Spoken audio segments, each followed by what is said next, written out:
Thanks to Raid Shadow Legends for sponsoring this video. Hi, I'm Arthur, and this is part 60, wait a sec. This is part 12 in a 20-part series I am doing covering all the Primarchs in Order of the Legions. This is part 14 in a 20-part series I'm doing covering all the Primarchs in Order of the Legion.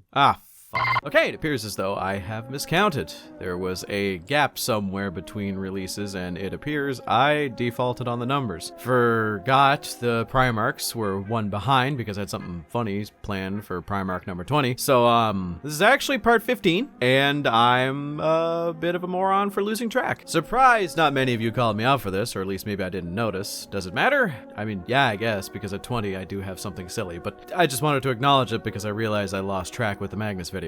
But alongside that, do you need to have seen the other parts to understand this one? No, but it would make me happy. And also, now that I've pointed it out, feel free to go back and watch my Gilliman video and laugh and point at me for forgetting how counting works. Regardless, this is one of the videos I've been kind of excited to get to, as there is an entire series of books named after this Primarch. This man is the most important character likely in the 40k franchise as a whole, next to the Emperor. And because of that, he deserves a bit more of a deep-seated dissection. Who else could it be but the bald dickhead himself, Horus the Heresy Lupercal, a man of great internal strength, of great internal resolve, and a man of great insecurity. I have a lot to say about him, but before I do, we gotta get into the one, the only, it is in fact, your boy, Raid Shadow Legends. It's that time again. You know 'em, you love 'em, and they're back once again with some good tidings for this holiday season. So stay tuned for some pretty nutty giveaways. With some of the best looking graphics in mobile gaming, Raid Shadow Legends is here to give you all a bunch of neat little goodies as winter finally settles in for the year. With Xmas and snow-themed events popping off all across the game, you can find a whole whack of frigid champions to fight for you in the almost unlimited content the game provides. One of my actual favorites, no joke, is Tormund the Cold, because I actually really love how easy it is for him to get the freeze status effect off on your enemies, which also synergizes with a few other champions that I like to use, like Neldor Rimeblade, who whenever an enemy is affixed with the frozen status, he has a chance to actually immediately attack them. Kind of works back and forth pretty decently, I like it. All that aside, I bet you want some goodies in your stockings, and Raid can provide. For any new player who uses my link or QR code only, you register, and then once you're done, you go to xmas.raidrpg.com, enter your player ID from the game, play a fun little snowball fight minigame, and once that is all done, I kid you not, you are eligible to win some pretty insane prizes, ranging from a $100 Amazon gift card, to new game consoles, to new smartphones, all the way up to a $5,000 Xmas shopping spree. Not only do you get a chance to win all that, but if you download Raid using my link or QR code, you get access to the epic champion, the Grizzled Jarl. Which, if you know how I feel about dwarves, you already know I love this dude. And if you keep playing to level 15, which honestly doesn't take that long, you also get the epic champion Zargala. I honestly wish I didn't already play the game because there's a lot of stuff here that I genuinely want. But if you're in the same boat as me, don't worry, there is a returning player bundle you can also get from the special welcome back link that's also going to be in the comment or the description of this video. So once again, if you want to try out Raid Shadow Legends and possibly win some pretty big prizes while also soaking in Raid's holiday cheer, use my link in the pinned comment or scan my QR code and pick up the Grizzled Jarl as well as Zargala after level 15. Though remember, to be eligible for the prize giveaway, you need to register your player ID within 24 hours of downloading the game. Thanks again to Raid Shadow Legends for supporting this video. And let's get back to Horus being, Horus. Horus is such an enigmatic figure. I find there is a great deal of complexity to his character, and I have been thinking about him quite a lot. He is the first Primarch found. Fuck off, Alfarius. That was a joke. He is the most loved by the Emperor. He is the best in almost all categories. Smarter, stronger, and almost a greater fighter than most of his brothers. The only ones being able to best him are the ones that are hyper-specialized duelists who are the best at dealing with with Primarchs, and even then, it is an uphill battle. He is a philosopher, he is a strategist, he is a warrior, but he is also nothing. There's an idea of Horus, some kind of abstraction, but there is no real him, only an entity, something illusory, and though he can hide his cold gaze and you can shake his hand and feel flesh gripping yours, and maybe you could even sense by reading the books that your lifestyles might even be comparable, he simply is not there. Anyhow, Horus is not a real character, and I don't mean that in terms of writing and quality of writing. I mean that in terms of him being genuinely a blank husk of a man who is constantly trying to be whatever he needs to be in order to please those around him. He is a proud individual who believes that he is the best of the best of the best, but he is also someone who is put into a position where he is treated as essentially the king of all middlemen. Horus turning into the chaos-corrupted dingleberry that he became, I think, was kind of like Perturabo having his legion divided by members who believed in honor and ethics above all, as opposed to those who believed in results being the most important part, which is to say, it was kind of inevitable. Basically, Horus Lupercal is an entity that was forced into making decisions his entire life that seemed the most logical at the time, and you can only be treated like a tool of war for so long before you snap.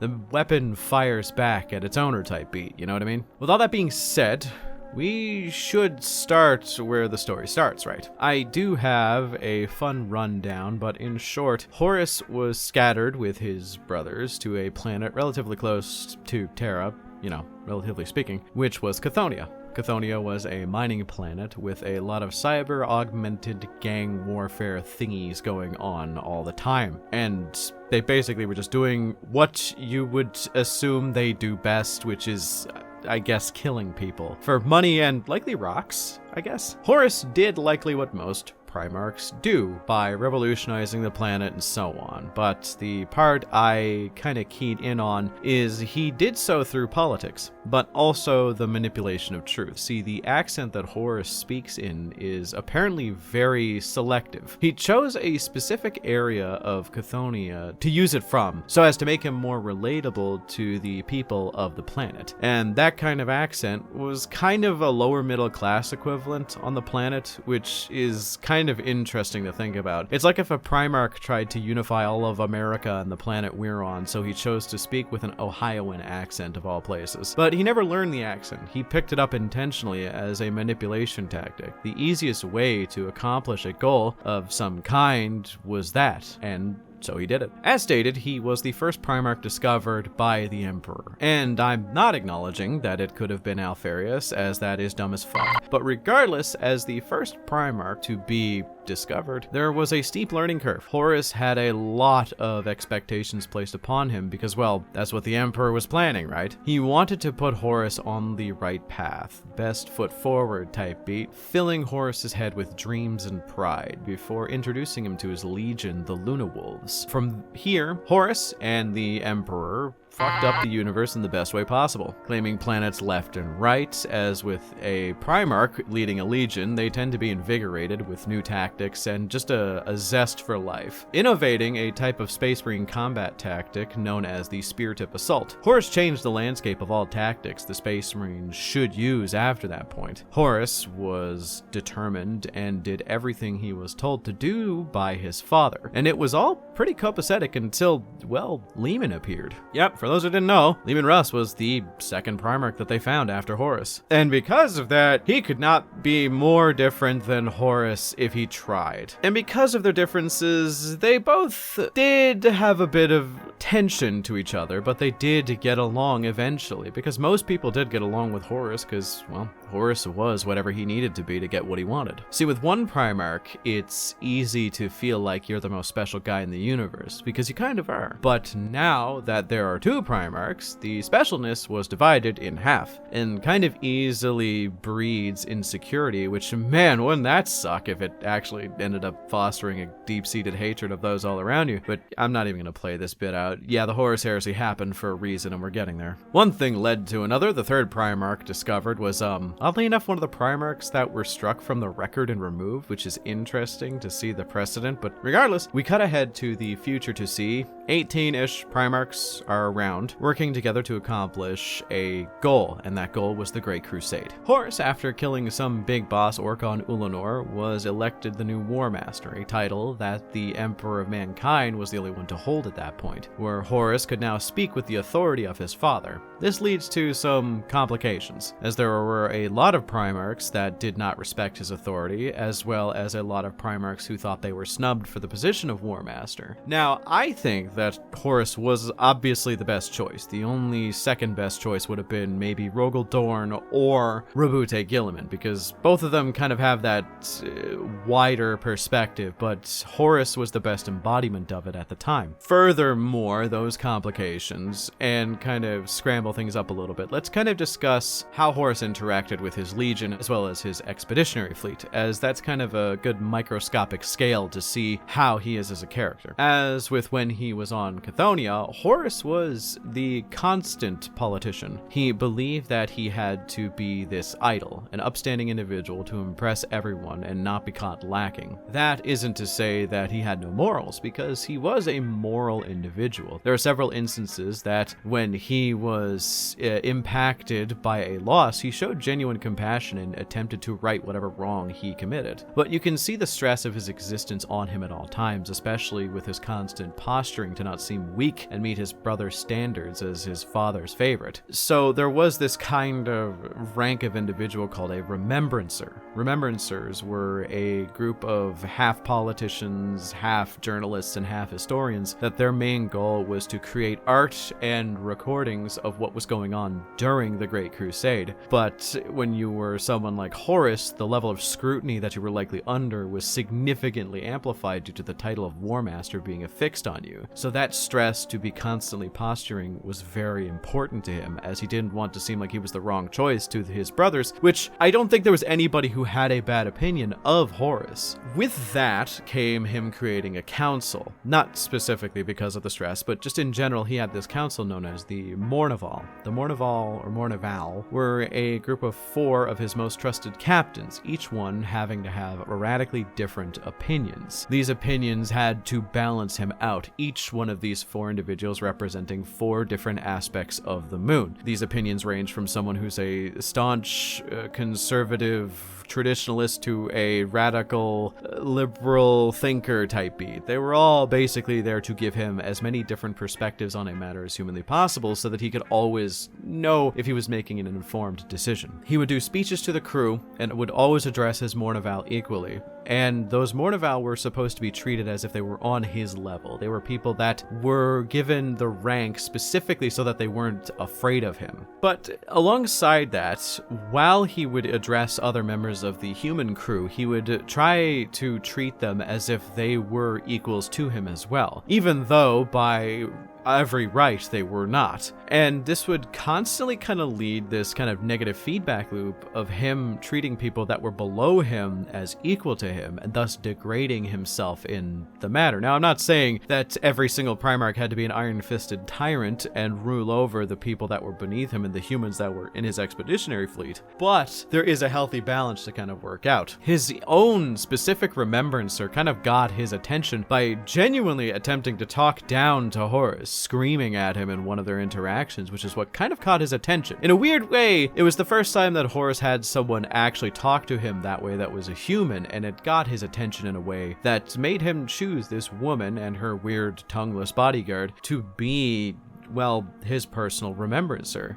That ended poorly, but we'll get there. Don't worry, we'll get there. We're trying to tell it in as loosely chronologically as possible. But as you could expect, it would lead to an inevitable tragedy, which leads us to the next major part of Horus's tale. With everything sailing well, him as the Warmaster, him as the Luna Wolves' leader, and eventually transitioning them into the Sons of Horus due to his victory at the Battle of Ulanor, you get to see Horus's descent into being an evil dickhead that has had a long-standing debate whether it was unjustified, incredibly justified, or if your major killed because he was bald. I think it is unjustified, but I think that his reasoning makes sense. He shouldn't have done it because he was basically fighting his own demons made of self-doubt, and then he decided to take that out on the entire universe. But that is kind of the tale that we're about to discuss. So let's kick this section off with the proper question of what the fuck happened to get to where we ended up? Oh, hi. Intermission time, boys, I guess. Just thought I'd put a mid-video break to say, hi, how you doing? Enjoying the longer form videos? I certainly am. It's a lot easier to make and format. Also allows me to be a long-winded bitch whenever I choose to. Just thought I'd put this in to kind of divide up the first and second half of the video, make it easier to digest and give a little break for those who need it. Kind of cool that I got another raid sponsorship. Those guys are always fun to work with. Also, I just wanted to point out that the Horus Lupercal video is going live on Friday the 13th of all times. Yeah, feels almost meant to be, you know? Shit's wild in that way. Side note, it was my birthday yesterday, you know, December 12th, so I feel it's also appropriate that this is the day before the Horus Lupercal video is going live. I'm actually just gonna gun it through the Primarch series till it's done from now on. It's just gonna be the main thing I go on, and then I'm gonna get back to that other Space Marine chapter series I'm doing. Hope you're okay with that, and if not, you guys are gonna like part 20 of this series. I'm working on something funny in the background. Anyhow, back to the video, I guess. To answer that question is really no simple feat. I know I've been condensing it down a bit at the beginning of this video, but it's really a bit complicated. Though to not mention the fact that there is some inconsistencies in the writing is a little bit lacking in my duty here. As you all know, the Black Library has this kind of problem where for long-running series that are written by multiple people, their books have to employ several different authors at any given point. Especially for the Horus Heresy, which means for Horus specifically, they see Horus through their eyes. Even with a guide, it's going to be different. That both hurts and helps the narrative. It doesn't have much to do with quality, as it does with vision. I mean this with 100% fucking certainty, that Horus is not the same character to someone like Dan Abnett as he is to someone like Gav Thorpe as he is to someone like Graham McNeil. All of these individuals write differently and will see the character differently and thus write him different. This hurts his characterization in some ways, as since there is so much written about him, there is going to be more to poke holes into as well as mischaracterize him. But it also kind of plays into a fun narrative that I personally ascribe to, that Horus is this social chameleon who is too prideful to let others down. So the person he is in private is close to the real Horus, but the one he is around his brothers is different depending on the brother. It's why he can be a bit inconsistent from time to time. Like a good example is that how can almost all of his brothers, with little exception, like him? That's almost impossible due to how different their opinions are and what different characteristics they enjoy in others. Like, Sanguinius is only the second place guy for most likable, and even then, a lot of his brothers still didn't like him for who he was. So Horus has to play to the strengths and weaknesses of his brothers for them to like him. With that being said, I do think that that kind of inconsistency is a good thing and a bad, though I should say I'm not fully done the Horus Heresy. I'm going really goddamn slow because I want to enjoy it and absorb as much as I can. But with all that being said, you kind of catch my drift. So what truly happened? The actual thing, the event. Well, for one, he encountered chaos when not protected or mind-wiped by the Emperor. Essentially, there was a minor demon incursion on the planet known as 6319, and although he wasn't the one to kill Samus, no, not that one, he saw a lot of what happened. It was the first crack in his armor, so to speak, as things started to kind of unravel. He deemed it time to change over his legion to the Sons of Horus, which might be insignificant, as fundamentally it's the same army, they just changed the name, but it shows a change in his mentality, a change in his representation,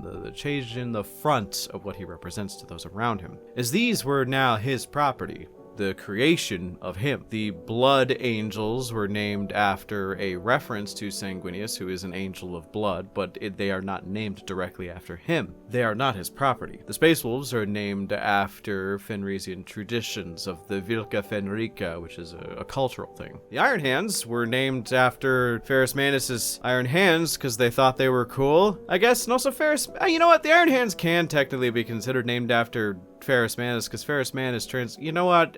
I kind of lost myself there, but you catch what I mean. To force the name of your army to be the sons of you is a good way to put yourself at the head of this faction as a demagogue. Someone who is not necessarily to be criticized, only to be obeyed. How could a son of Horus disobey Horus after all? That leads me to reveal to you that he actually later disbanded the Mournival, which is kind of a bad thing, because now he doesn't have any dissenting voices at all. But that is much further into the future. To get back to the story, Horus ended up having two major events outside of that caused his psyche to shatter. And I will say, even if Chaos wasn't trying to corrupt him, he probably would have never been the same after these. The first is the Interex, a hyper-advanced race of humans that had allied themselves with a bunch of monkey aliens by the name of the Kinnebrak. The Interex were aware of Chaos due to their relationships with the Kinnebrak, and were worried about Horus being their envoy. You know, the title of the Warmaster didn't exactly bode well, but Horus had them lower their guards so that they would treat with him. Much to the chagrin of everybody, as, again, the Kinnebrak were aliens, and the Emperor kind of made that guide a little bit honest, that you're not supposed to treat with aliens, but hey, he was trying his best. So, to continue forward with this, he wanted to go a peaceful route. He was tired of war. He was realizing that he was losing some of the closest people that he loved. Genuinely, his favorite soldiers, the people that he enjoyed, were dying, and it was eating away at him, so he wanted to try and force a peaceful solution and see if it was possible with his level of charisma. He was going to meet with the various leaders of the Interex, and with him was an honor guard of Space Marines, yada yada yada, but due to Erebus being Erebus and looting an ancient Chaos relic from an Interex museum before burning it down, which is the Anathame Blade, yeah, that kind of went up in smoke, because basically the Interex just assumed that Horus the Heresy Lupercal was trying to steal Chaos relics and was just under the guise of being a non-Chaos individual. Horus just shattered, as he really, really wanted to try for peace, but he never got to. Again, Erebus is kind of responsible for a lot of horrible goddamn things. The encounter, or at least the recollection of the Samus demon on 6319 was the thing that caused a small crack in Horus's resolve. The Interex debacle was what caused that crack to spiderweb, turning into this myriad shattered image that was barely held together. So after that, Horus received the second thing that was kind of the final nail in the coffin here, which was there was some news that a planet that he had conquered had began to secede from the Imperium and openly rebelled under a governor that he had instated himself, a man by the name of Yugen Temba, and this planet was known as Davin. Davin was kind of an important part of Horus's story because he trusted Yugen Temba. He remembered this man. Primarchs don't usually forget anything, but he had a high regard for this individual. He ended up going to Davin to quell this rebellion because, well, this is kind of an unprecedented event. If his brothers had found out that the Warmaster, the one who was supposed to lead them all, wasn't able to keep one planet in pacification, then, well, why would he be the Warmaster? There'd be petitions, and the pressure was mounting, so Horus had to go and find out. He showed up to Davin, specifically looking at a few of the moons of Davin that had ships that Yugen Temba would be on, as well as going to the planets that are nearby, but specifically to the main moon of Davin, which, whoopsie-poopsie, is a Nurglite plague moon now filled with zombies. It's also orbited by Yugen Temba's ship. So, to kind of skip past the boring bits of the constant fighting, Horus beamed onto Yugen Temba's ship and was going to slaughter him and, you know, put a end to this as quick as possible so that he could regain control of Davin and all the associated planets. Unfortunately, this is where the Anathame Blade kinda shows up again. See, the Anathame Blade is a Nurglite Chaos relic. It is one of the most powerful relics in existence because it is the ultimate assassin's weapon. In order to activate its power, one simply has to state the name of the individual who is supposed to be killed by it with the intent and so on and so forth. And then the weapon's poisons become perfectly matched in order to kill them, which is one pretty bullshit hack. I don't know why they wouldn't make this into like a bolt or maybe like a crossbow round or some shit.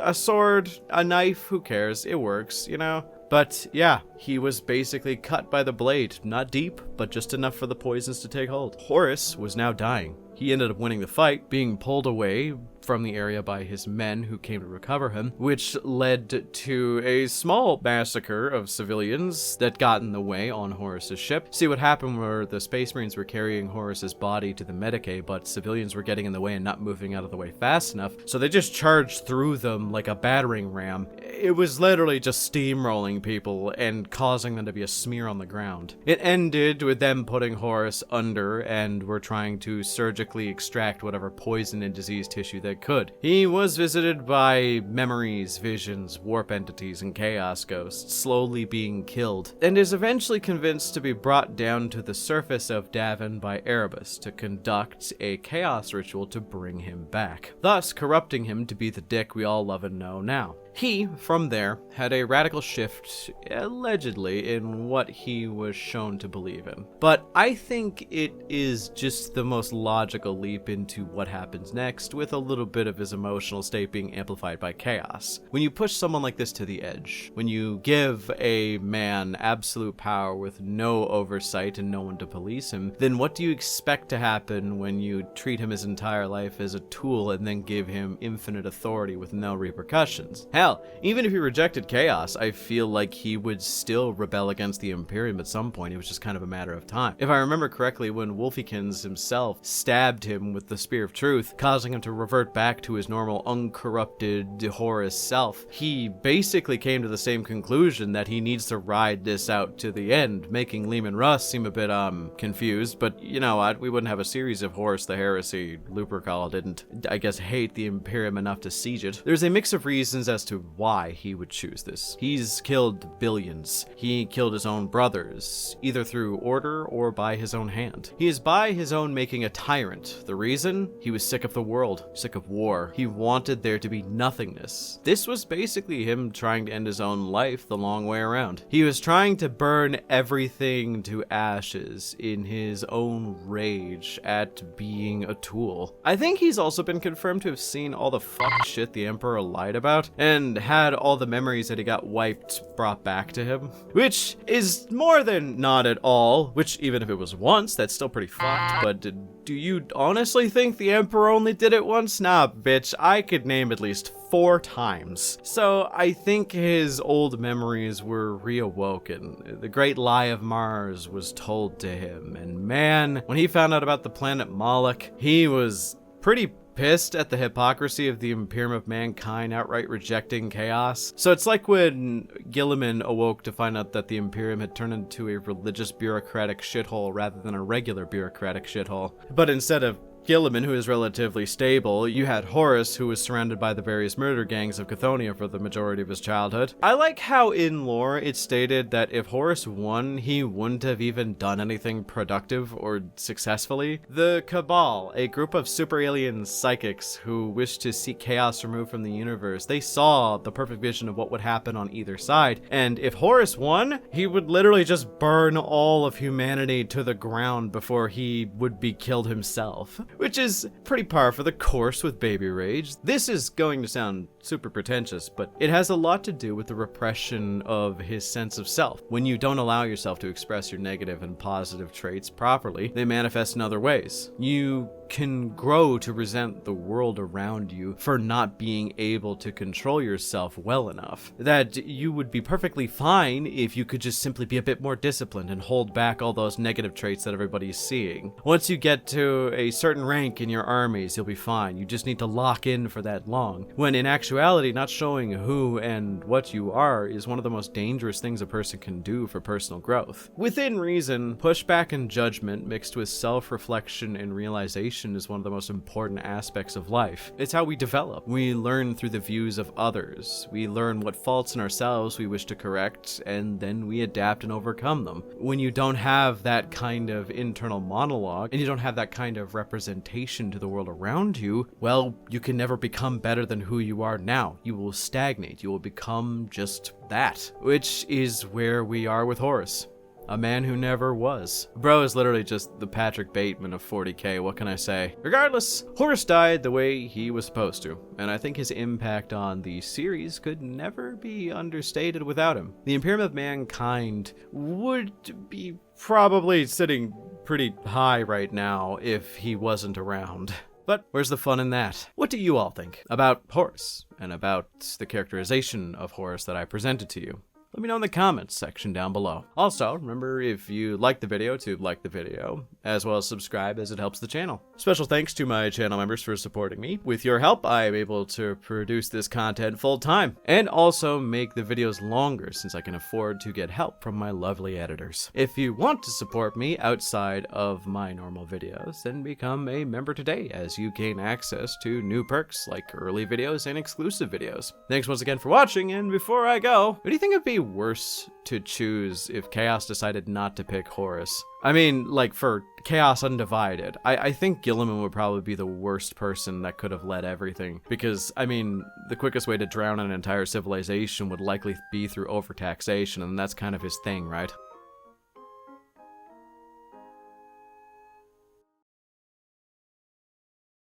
One more time before we head out, remember to use my link or scan the QR code and download Raid Shadow Legends to get the Grizzled Jarl, Zargal after level 15, and also to enter the Xmas giveaway that Raid Shadow Legends is doing right now. And thanks once again to Raid Shadow Legends for sponsoring this video.